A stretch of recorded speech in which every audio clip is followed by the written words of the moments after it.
Bapak Ibu, saudara-saudari umat beriman yang terkasih dalam Kristus. Masa pantang dan puasa, masa retret agung. Kalau kemarin para pejabat pemerintahan retretnya kurang lebih seminggu.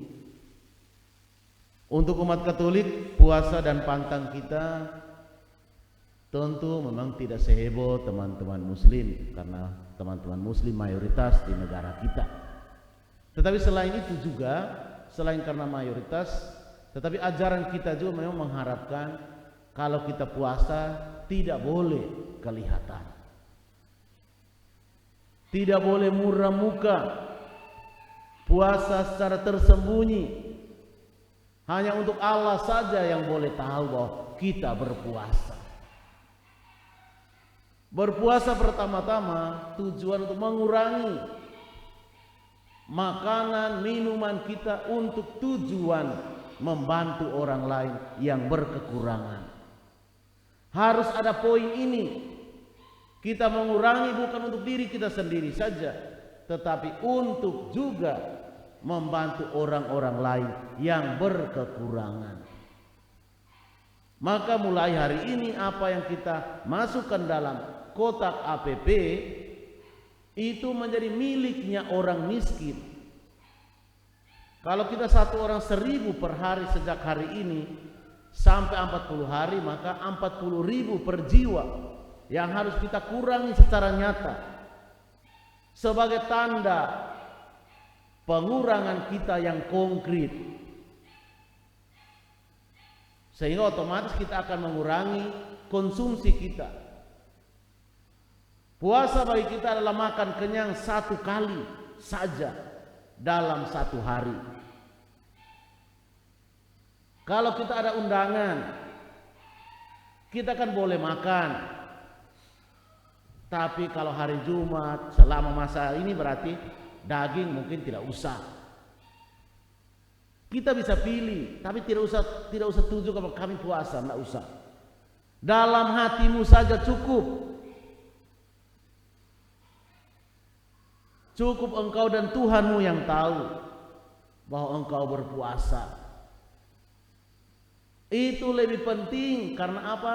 Puasa dan pantang untuk memurnikan hati kita, pikiran kita. Dalam bacaan yang pertama dikatakan jangan hanya karena pakaian, tapi lebih daripada itu hatimu. Hati lebih penting, karena dari hatilah keluar segala yang jahat. Kalau sekedar pakai pakaian sopan, sekedar pergi gereja, sekedar pergi doa di rumah-rumah ibadat yang lain, tidak menunjukkan bahwa kita baik. Sama sekali tidak menunjukkan. Yang menunjukkan kita adalah anak-anak Tuhan adalah bagaimana kita pulang dari doa itu, kita melakukan sesuatu yang baik.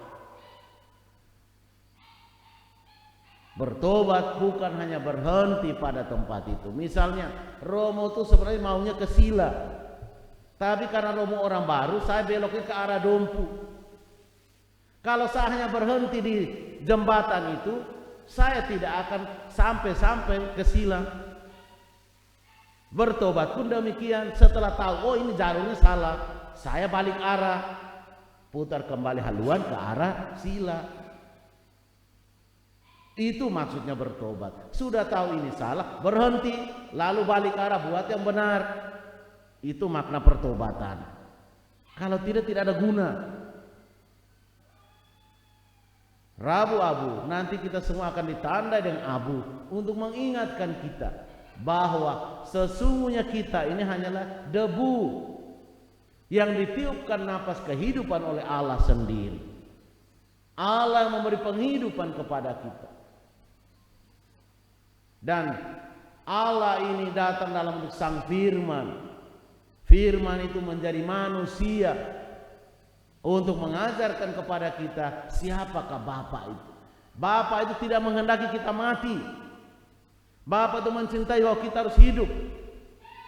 Maka Allah bukan maha penghukum, Allah bukan maha marah, tapi Dia harus maha cinta, maha mengampuni. Dia mau supaya kita bertobat dan memperbaiki hidup kita sebagai anak-anaknya yang lebih baik. Itu lebih penting. Kalau Allah hanya suka hukum kita buat kita mati saja, Allah macam itu tidak usah, tinggalkan. Tapi Allah selalu senantiasa mau supaya kita hidup dengan lebih baik. Allah senantiasa memberi kita kesempatan untuk bertobat dan memperbaiki diri. Maka kadang-kadang kalau kita katakan orang jahat kok Romo, susah sekali mati ya. Kenapa orang-orang baik gampang sekali mati? Karena apa? Karena Allah mau beri dia kesempatan untuk bertobat. Jadi jangan senang kalau dia diberi umur panjang. Berarti dosanya masih terlalu banyak. Tuhan masih beri dia kesempatan untuk berani mengakui dosa-dosanya, berani belajar memperbaiki diri.